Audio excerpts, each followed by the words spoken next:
I'm Tim Cole. I'm a results leader, and I look forward to telling you more about it. You're listening to ResultsLeader.fm. Being a thought leader is easy. Getting results is hard. This show is for the results leader who lives and dies by their results. Here is your host and Chief Results Leader, Jonathan Rivera. Welcome back to another edition of ResultsLeader.fm, and I've got some ear candy for you today. Yes, indeed. Today's guest is going to talk about transformational leadership versus transactional leadership, and we're going to go in depth on that. Today, I have an author, a speaker, and the founder of the Compass Alliance, Mr. Tim Cole. Let's jump in. Tim, what is up, my man? Welcome to the show. Pleasure to be here. Thank you. I wish we were using video because your set is classy. It is kind of classy. I can't take any credit, Jonathan. My wife, she was a decorator. So if it looks classy, it doesn't reflect in any way my personality or my taste. If it looks classy, it wasn't me. All right, great way to start it. And let's go into this, man. Let's give our listeners a quick win. What book or books have you given most as a gift? Well, I have to be selfish and say I've probably given my own book in the last several years because the Compass Solution reflects my career journey, and a few folks have been interested in that. And when did you write that book? I wrote that book 2017, I think. What inspired you to write it?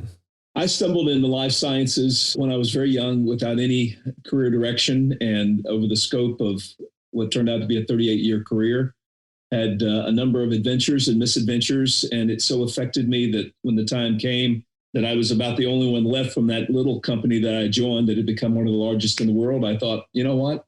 This warrants telling a story about, and that's what I did. And my last question around this, how do you use the book? How's the book serve you? The book serves me by offering practical advice on the insights that I gained, and maybe more important, the importance of something that I think is often missing for a lot of companies, and that's the power of transformational leadership. I met in the first chapter of my career, at least the first several chapters, someone that turned out to have a huge influence on my career, and they changed a lot about how I looked at my career, how I looked at my profession, and ultimately whatever leader I eventually became was because of their influence. Excellent, man. So tell me a story. Tell me a story of how an apparent failure set you up for later success. Wow. Well, first of all, let me tell you this. I went into sales without any background, without any pedigree. And for me to go into sales for someone that knew me when I was 17 or 18 would almost be laughable. When I had to sell candy in school for some kind of project, I would give it to my little brother or someone else for them to sell. I had no sales aptitude. So I went into a selling environment radically unprepared. I started out life in college, Jonathan, as a journalism major. I wanted to be the great writer, and I abandoned it, and I just said, okay, I want to make money. And so I went into sales, which is the worst reason to pursue a career, but that's what I did. I said, I'll make as much money as I can. And I have to tell you, I can't say that I had a real aptitude for it, but there came a time when I worked for a district manager who gave me maybe one of the best pieces of advice early on. He said, Tim, you know what? I'm not convinced that you're going to be a great salesman, but you seem to have the capacity to learn, which I guess, in a backhanded way. He said, you're kind of like a sponge. And I think if we work with you, there's a good chance you'll eventually figure it out. And that sponge comment carried with me. And I became early on, and I don't know if you call it a failure, but I became early on someone that was committed to this notion of, all right, I'm going to learn as much as I can. And if I can't do things better, I'll work harder than a lot of the people that I competed against. That turned out to be a saving grace for me because, Jonathan, I went through the company I started with. We went through 5 mergers and acquisitions. We went from being about a $75 million company to one of the largest pharmaceutical companies in the world. And I survived because that propensity, that willingness to learn allowed me to adapt when a lot of people just couldn't. And that was their kill shot. Love it, man. Love it. What would you say, Tim, is the most worthwhile investment you have ever made? You're looking at him. Honestly, Warren Buffett talks about the investment world, and he always says, if you're really going to make an investment, make an investment in yourself. And I talk about it in my book. I did a couple things early on that in retrospect turned out to be really, really good. I didn't realize how good, but I'll give you a classic example. In the world I came up in, we had to read a ton. You had to read research data, you had to know clinical data, you had to know a lot about a lot of different subjects. Like everybody else, I read and I tried to absorb. And then one day it occurred to me, if I'm going to have to read at this level, I'm going to learn how to speed read. So I invested in speed reading programs. I bought books like, there was a great book, this is years ago, by a guy named Harry Lorraine called The Memory Book. I figured if I could retain better than everyone else, maybe I could have a competitive advantage. And so to answer your question simply, there's no question the greatest investment I ever made was in myself. And it's an investment that I continue to try to make every day. If you can learn, hey man, you can control the world. If you can't learn, you've got a ceiling. All right, let's dive deeper into that. I hear you. I agree with a lot of what you're saying. If you can learn, you can control the world. But is it just the learning, or is it the application of the learning? How do you put that learning to work for you?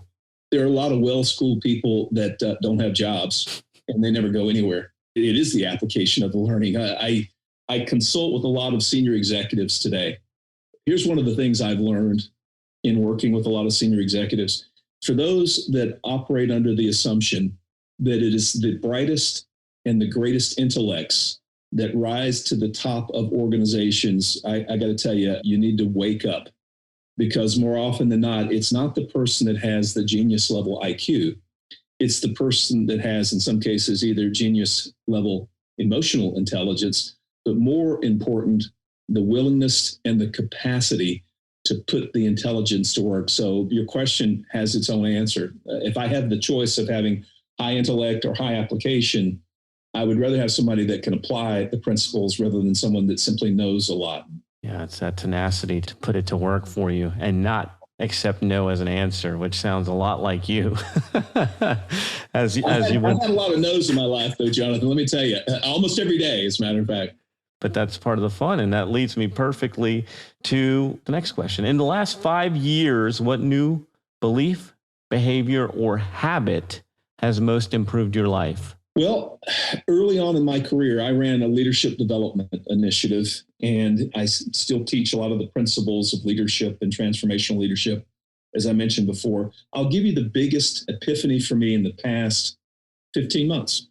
I've watched COVID sweep over our country, our world, and I've watched it sweep over and unfortunately bury a lot of very skilled people, because whereas before, when we lived in primarily a brick and mortar world and I was traveling all around the country, it was easy for me to manage that world because I was so accustomed to it. And then suddenly we went virtual. And here's what I've learned. On average, and I think the data backs me up on this, on average, most employees now, at least in this country, spend around 2.5 to 3 hours more per day than they did before in working, which is a phenomenal figure. And it's because we live, as I used to say, over the company store. You can never divorce yourself from the job. And what I found was I had to go back and reassess my time and energy management principles because they were no longer valid. And if you ask the question, what's the biggest application? One of the things I talk about now, because I've seen it in my own life, is how do you manage some semblance of normalcy, of balance, and still get done what you need to get done? That would probably be the simplest answer I could offer you. Now, you used a word that I'd like to pick apart. You used the word balance. Is there any real thing? Is balance actually achievable? I don't know. I realize that depending on who you talk to, you get different interpretations of it.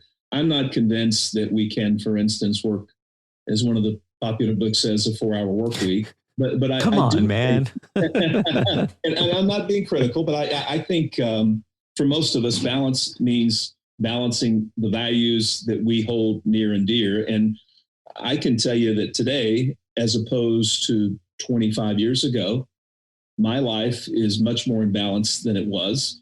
I probably have just as much to do. And it's because I've finally begun to realize, hey, Tim, if you really believe these things, then make sure you match your time with your belief system. Your question's a good one. Does balance really exist? I don't know. I guess that's in the eye of the beholder. In my mind, in my life, I can say that I'm probably more in balance now than I've ever been before professionally. And it's because of some of the things that we've talked about. I like what you said there. Match your time with your belief system. And I had someone on a show once teach me the concept of harmony. And actually, it sounds to me, the way I interpret it, you're in harmony because you're running. Sometimes it's up, sometimes it's down. One side is good, one side is not so good, but it all comes together to make you make beautiful music, right? In harmony. So let's talk about bad recommendations. What are bad recommendations you hear in your area of expertise? Bad recommendations that I hear. I'm not sure if I can say I hear bad recommendations, because keep in mind, I consult. I am primarily, most of my practice involves either executive coaching with everyone from senior leaders on down to conducting workshops. I don't know if I can tell you that I hear bad recommendations as much as I see occasionally poor application of principles that maybe need to be reconsidered. Here's a classic example. I came up in a world, Jonathan, where the leadership guru of the last half of the previous century was probably a guy by the name of Peter Drucker. Most everybody in business knows Peter Drucker. I have high regard for Peter Drucker. He always said, look, there's 5 basics of management: controlling, planning, staffing, directing, organizing. And that's still true. But what I found in the new world, and I don't know that it reflects bad recommendation, I find that especially with millennials, Generation X, Generation Y, you better be able to connect with them in a way that extends beyond traditional transactional management. It's more than controlling, it's more than planning, staffing, directing, organizing. It's finding a way to connect with them on a personal level with their value stream in a way that at least my generation, which I would characterize as baby boomers, we were less inclined to really think about, if that makes sense. It was, hey, you go to work, you do your job, you come home, and then you start again. That doesn't really play as well with today's generation. I understand why. We interrupt your regularly scheduled program for a public service announcement. We're going to get right back into this show, but I wanted to ask you a question. If you have been listening to the show for any amount of time and you've picked up even one single tip, then I need your help. Get the word out. Tell people about resultsleader.fm. Share it on social media, share it on your email, share it anywhere.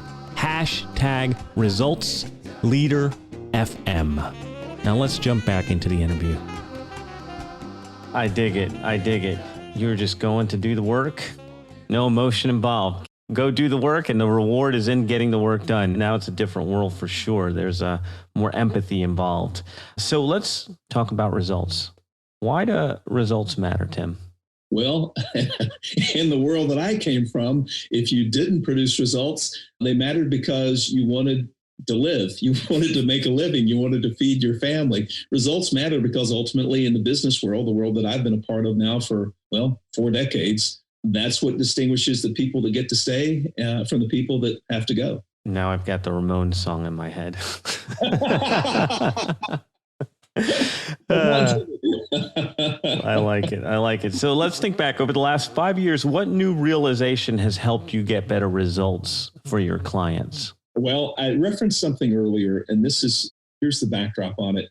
I mentioned the world I came up in had a pretty simple formula. Here's the what, the results you have to drive to, and here's how you're going to do it. And that was good. It worked. When Tim Cole went to work in the life science industry, here's your goals. Here's how you're going to get them. Go out and do it. In the last 4 to 10 years, I would say, as the baby boomers began to move on and millennials and Generation Z and X, the whole enchilada began to carry into the picture, I began to realize that probably one of the greatest oversights for a lot of the traditional managers I came up under is, even though there's a lot of focus on how, sometimes there's not a lot of focus on why. And sometimes there's even less focus on who. And so when I work with senior leaders now, I say, hey, look, the what piece and how you're going to get there, that's transactional management. That's hands and feet kind of stuff. Nothing wrong with hands and feet, but if you really want to hook the heart and the head, you better start thinking about why, and you better start thinking about who. And the who means finding out who those people are, what's important for them, what are the motivators, why do they go to work, those pieces, in my mind, distinguish, Jonathan, the difference between transformational leaders and transactional managers. And most companies, to answer your original question, are stock full of transactional managers, and they're very, very light when it comes to transformational leaders. That is so powerful. And it's a lesson that I have to learn all the time working with my wife. She always wants to know why. I'm like, just do it. Okay, I learned early on. I went into leadership at a relatively early age, and at one point, as I mentioned, I ran leadership development. One of the biggest epiphanies of my life, Jonathan, was when I tried to apply some of these remarkable principles at home. And here's what my wife, who I've been married to now for 40 years, she said to me in no uncertain terms, "I don't work for you, and I know what you're doing." So I never tried it again. So here's my word of caution. Never try that again, because I want you to live a long and happy life. Love it, man. I love it. We didn't know we were getting relationship advice today. 4 decades of experience. It's hard earned, let me tell you. All right, let's turn it inward for a second here. What area of your business would you like better results? I am very fortunate in that my business has turned out to be quite a chapter in my career. Do I want better results? I guess I would say the thing that I always want to be able to better quantify is what is the direct impact on revenue? When I work with, in my case, pharmaceutical or medical companies, and I come in and, I don't know, let's do a program on strategy and strategic execution. There's 1,000 variables that drive revenue for that company. So it's always a little bit frustrating because I never can be sure how much did we really move the needle. And again, you called it. I come from a world where results are everything. I mean, that's it. If you don't produce results, everything else is academic. So I would say if there's a point of occasional frustration, you can't always go back and immediately quantify the impact. You believe it's there. You get feedback from your clients that says it's tangible. It's always a little bit difficult to quantify it, though. If that makes sense. Yeah, I hear you saying, I'm a winner. I want some numbers to prove we're winning. Yeah, that's right. Show me the score, baby. Yeah, that's exactly right. And most of us that have survived this world, in my case, as many years as I have, yeah, you occasionally looking at scoreboard. Are we up in the first quarter? Or are we down? If we're down, how do we adjust? Yeah, exactly. What results are you most proud of? Well, here's the answer. And it's funny because I'm going to maybe depart a little bit from what you might expect.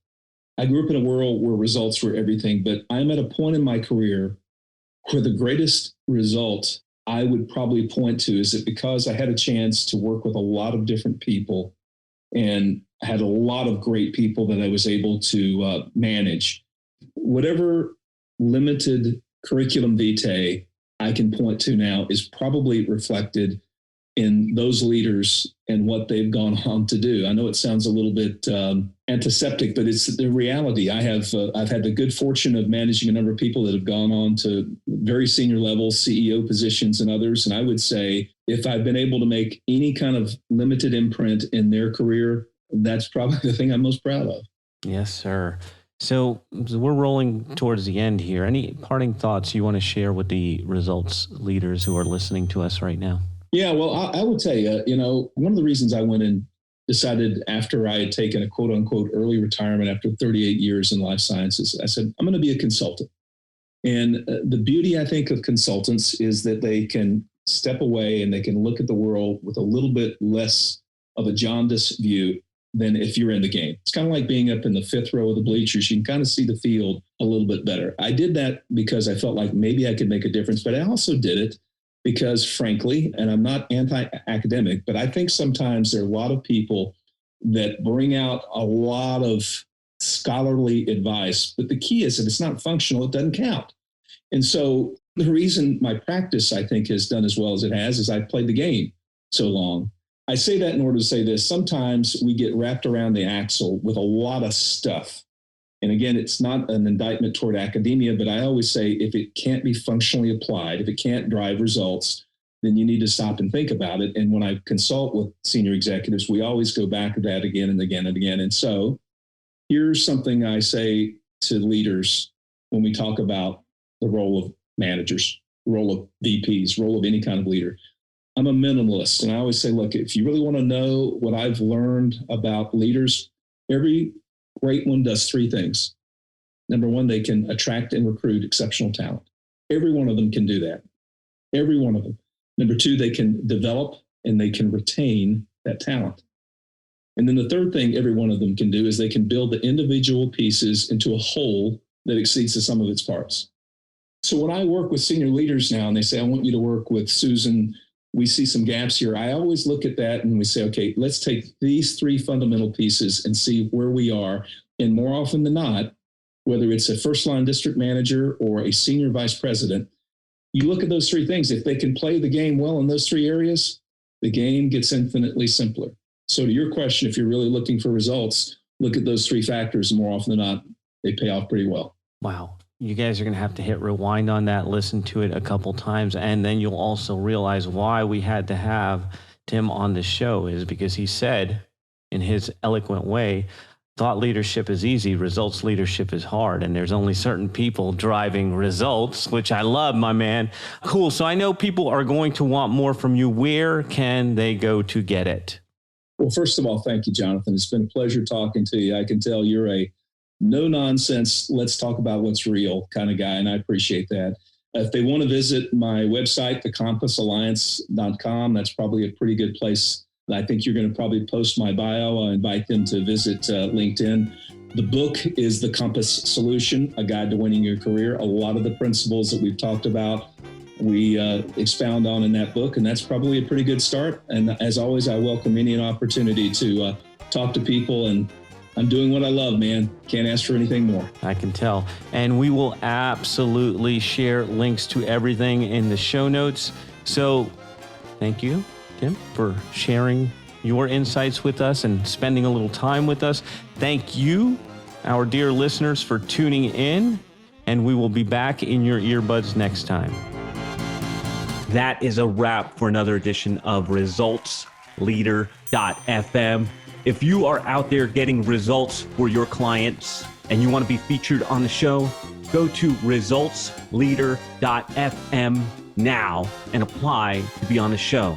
And if you love what you're hearing, share the show, give us a rating and review, do anything to help us get the message out there. Thought leadership is easy, but results leadership is hard. We'll catch you on the next one.